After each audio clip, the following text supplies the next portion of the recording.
Hello everyone, welcome back to Radiology Med Easy, your all-time favorite YouTube channel. Let's see today's case. So, this is the image of today's case. First, go through it and come to your own diagnosis. Then we will continue with the case discussion.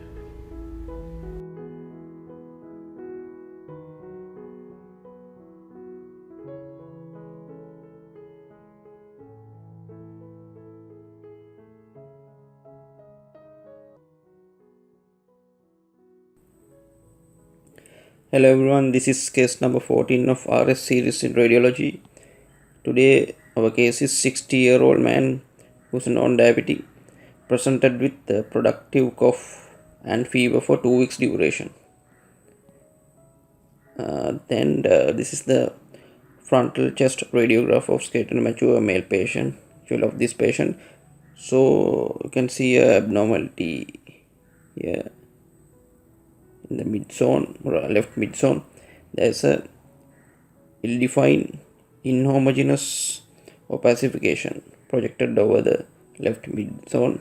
There's opacification, so it's an inhomogeneous one, and there are few air bronchograms in these regions. Here, air bronchogram formation is there, and also there are some surrounding ground glass opacification and some reticular type opacifications also.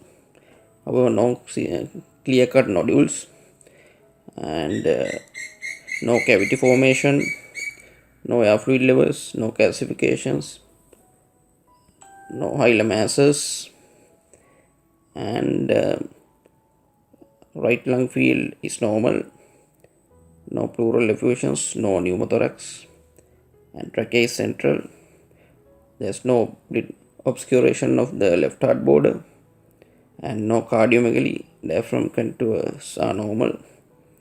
So no underlying bone pathology, also no lytic lesions in the bones. So in this case, the diagnosis is atypical pneumonia.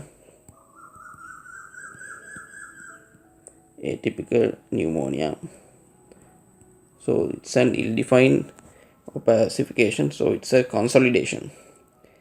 It's a consolidated area in the left mid zone. To find out the exact lobe which is affected, you need to get a left lateral radiograph of the chest. So this is caused by chlamydophila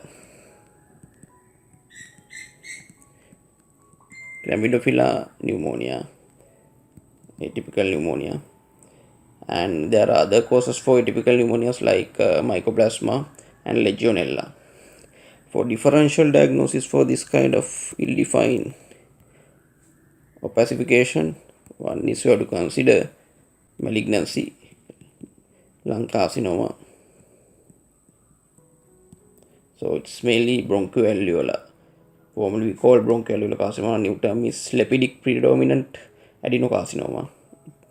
It appears like this, and you have to consider cryptogenic organized pneumonias.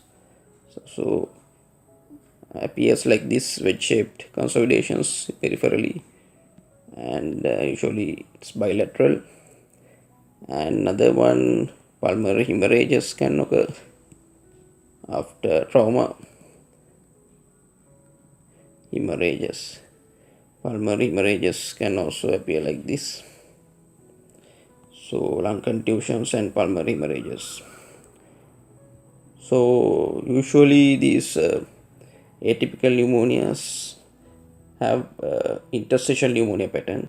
So there's interstitial or reticular type opacities, and sometimes reticular nodular, and sometimes segment of the lung can get involved.